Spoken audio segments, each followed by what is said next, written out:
Hello, everyone. Welcome back to this series where we are discussing daily current affairs question based on the Hindu newspaper. Without further delay, let us begin with our question number one for the day. So, this question has been included in today's video because of this article found in the Hindu today, which talks about the Manrega scheme. So, let us go to the question. How many of the given statements about Manrega or MG Narega are correct? This pattern you would have seen in the 2022 and 23 UPSC prelims question paper. So this becomes specially important. So the scheme was launched in 2005 by the Ministry of Rural Development. It guarantees 100 days of unskilled manual work based employment to adult members of any rural household. One third beneficiaries of the scheme have to be women. You have to find out how many of the given statements are correct. So there's a pro tip here.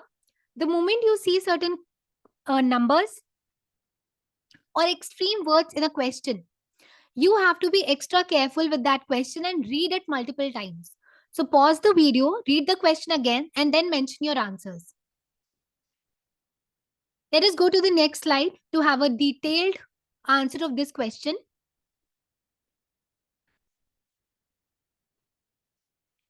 So this slide particularly tells you in detail about the scheme. Manrega is one of the largest work guarantee programs in the world, launched in the year 2005 by Ministry of Rural Development, which means our statement number one is correct. The primary objective of the scheme is to guarantee 100 days of employment in every financial year, which means in every financial year, out of all the days, 100 days of employment should be guaranteed. To whom? To the adult members of any, an extreme word, rural household willing to do public work. What kind of work? Related to unskilled manual work, which means our second statement also is correct.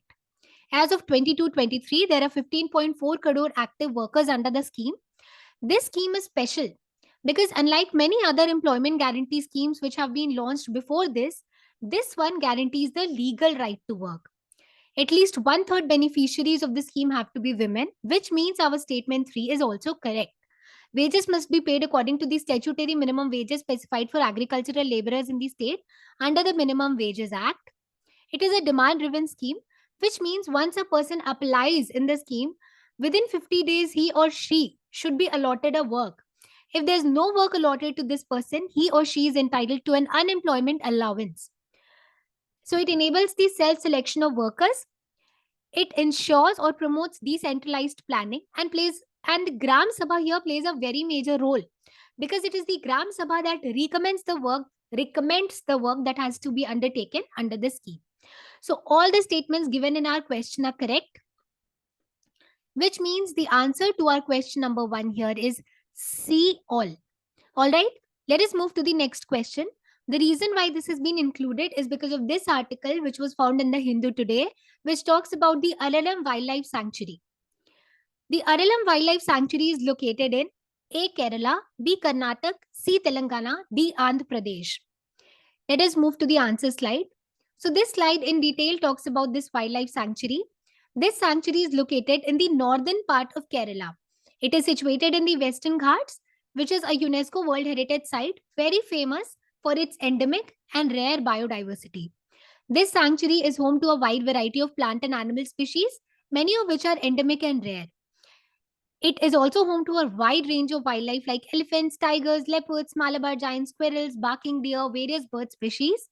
Your task here is to find out the IUCN category of all these animals mentioned here. It is also known for its herpetofauna. What is herpetofauna? It is basically a combined term which includes both reptiles and amphibians. It includes species like the Malabar pit viper, again IUCN status.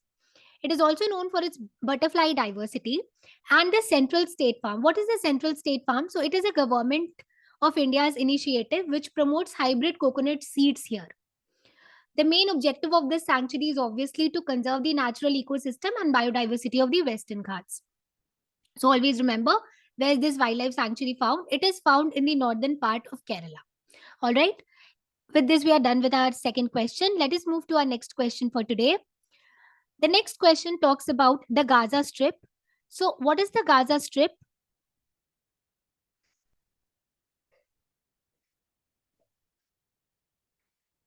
Gaza Strip has been in news recently because of the ongoing disruption in the West Asian region. West Asian region, is anyways very important from UPSC map point of view.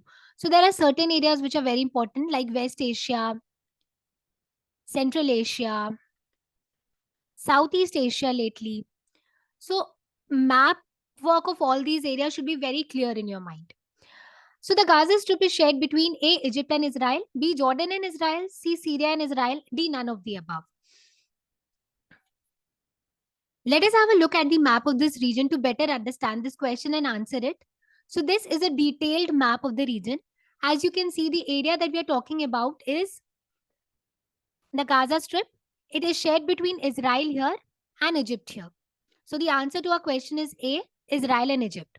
Also have a look at West Bank, another contested area shared between Jordan and Israel, and Golan Heights, which has Syria here, Israel here, Lebanon here, and Jordan here. Also have a look at the Dead Sea here, shared between Jordan and Israel. All right, here's the Mediterranean Sea. So the answer to our question here is A, Gaza Strip. Let us move to our next question for the day. So this question is about the International Criminal Court because of this article found in the Hindu, which talks about the ICC lawyer issuing warning over stopping aid from reaching Gaza. So we know there has been a lot of violence in Gaza, and there are many innocent people who are at the suffering end of this violence. So various countries are ensuring that aid is reaching Gaza from all sides. So this issue talks about that in detail. Let us have a question about ICC. So which of the following statements about the International Criminal Court are correct? India is a party to it since its inception. It has its own police and enforcement body. It can impose a death sentence in the gravest human crimes. So see, the answer here is D, none of the above. Because India, like US and China, is not a party to the International Criminal Court. Because the basic foundation of this International Criminal Court is the Rome Statute, which India has not signed. Hence, India is not a party to the International Criminal Court, neither is US or China. So this statement is incorrect. It has its own police and enforcement body. This actually is a limitation of the ICC. It does not have its own police and enforcement body. So it has to depend on the states, on various countries in order to enforce its orders. So this is also incorrect. It can impose a death sentence in the gravest human crimes. This is also an incorrect statement. It cannot impose a death sentence. Yes, it can give a sentence of maximum duration of 30 years, but it cannot impose a death sentence. So none of these statements given here are correct, and our answer is D, none of the above. Let us have a look at the next slide to better understand this. So we have mostly discussed whatever is given here apart from this. So there are 4 crimes that the ICC majorly deals with: genocide, humanity, war crimes, and crimes of aggression. You can pause the slide and read it if you want to know further. Let us move to the next slide for the day, which is also your last question, a very important topic. Why have you picked this? Because of this statement given by the Attorney General. So your task here is to read about the Attorney General, right, as a constitutional body.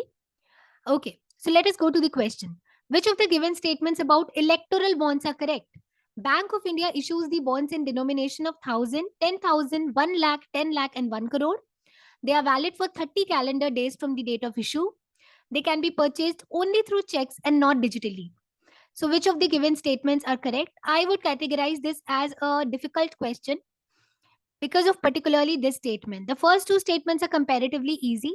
Any standard source on electoral bonds will give you an idea of these 2 statements. So as many of you would know that it is not Bank of India, but the State Bank of India, which is responsible for issuing these bonds. The denomination given in the question are perfectly fine. They are not valid for 30 calendar days, but only for 15 calendar days. The third statement is wrong because they can be purchased both through checks and digitally.